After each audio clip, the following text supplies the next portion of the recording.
Delhi NCR में corona की Dastak. Cyber city Gurugram में मिली 2 मरीज। दोनों मरीजों को आइसोलेशन में रखा गया। सबसे पहले हम आपको क्लियर कर दें कि हमारा मकसद आपको डराना नहीं बल्कि कोरोना से सतर्क करना है, क्योंकि दुश्मन कोरोना नए रूप में वापस लौटा है। महाराष्ट्र, गुजरात, तमिलनाडु के बाद अब दिल्ली एनसीआर में भी कोरोना ने दस्तक दे दी है। गुरुग्राम में 2 जबकि फरीदाबाद में कोरोना का 1 केस सामने आया। गुरुग्राम में 31 साल की एक लड़की जो हाल ही में मुंबई से लौटी थी, कोरोना पॉजिटिव पाई गई। उनके अलावा 62 साल के एक बुजुर्ग जो घर से बाहर भी नहीं निकले थे, जिनकी कोई ट्रैवल हिस्ट्री नहीं थी, वो भी संक्रमित पाए गए। दोनों मरीजों को होम आइसोलेशन में रखा गया है। गुरुग्राम स्वास्थ्य विभाग के डॉक्टर जेपी राजलीवाल ने बताया, हम मरीजों की निगरानी कर रहे हैं और उनके संपर्क में आए लोगों की पहचान कर टेस्टिंग की जा रही है। वहीं फरीदाबाद के पल्ला क्षेत्र में 28 साल का एक सिक्योरिटी गार्ड कोविड पॉजिटिव पाया गया। उसे बुखार, खांसी और जुकाम के लक्षणों के बाद दिल्ली के सफदरजंग अस्पताल में टेस्ट कराया गया, जहां संक्रमण की पुष्टि हुई। फरीदाबाद स्वास्थ्य विभाग के डॉक्टर राम भगत ने बताया कि मरीज और उसका परिवार स्वस्थ है फिलहाल, और वेरिएंट की पुष्टि के लिए सबके सैंपल लिए जा रहे हैं। कोविड के नए वेरिएंट JN.1 की आशंका को लेकर उत्तराखंड में प्रशासन अलर्ट पर है। अब अस्पतालों में बेड रिजर्व किए जाएंगे। सरकार और निजी अस्पताल, मेडिकल कॉलेज, पैथोलॉजी लैब को अलर्ट रहने के निर्देश दिए गए हैं।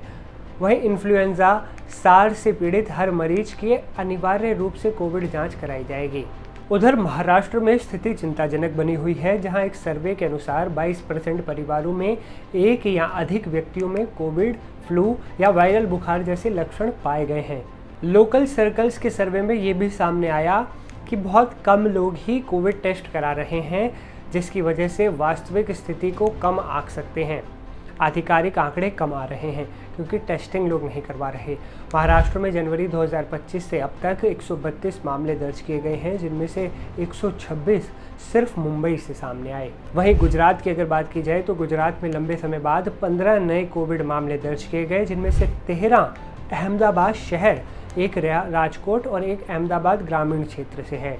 सभी मामले ओमिक्रॉन के JN.1 वेरिएंट के हैं, जो कम गंभीर माना जा रहा है। गुजरात के अतिरिक्त निदेशक सार्वजनिक स्वास्थ्य डॉक्टर नीलम पटेल ने बताया, ये मामले सिंगापुर, चीन और थाईलैंड जैसे देशों में बढ़ते मामलों के कारण भारत में आए हैं, क्योंकि लोग एक स्थान से दूसरे स्थान पर यात्रा करते हैं। उन्होंने कहा कि सभी मरीज होम आइसोलेशन में हैं और अस्पताल में भर्ती करने की ज़रूरत नहीं पड़ी है। ये एक राहत की बात है। उधर सिंगापुर, हांगकांग, चीन और थाईलैंड जैसे एशियाई देशों में कोविड मामलों में तेज़ी देखी जा रही है, जहां हाल ही में हांगकांग में 30 से ज़्यादा मौतें दर्ज की गईं। भारत में भी केरल, महाराष्ट्र और तमिलनाडु में सक्रिय मामलों में वृद्धि देखी गई है।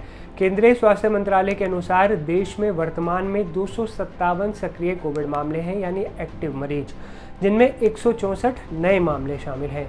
स्वास्थ्य अधिकारियों ने लोगों से सावधानी बरतने की अपील की है। खांसी, जुकाम या बुखार जैसे लक्षण होने पर लोगों को घर में ही रहने की सलाह दी गई है, बाहर न जाने की सलाह दी जाती है, साथ ही टेस्ट कराने की सलाह भी दी जा रही है।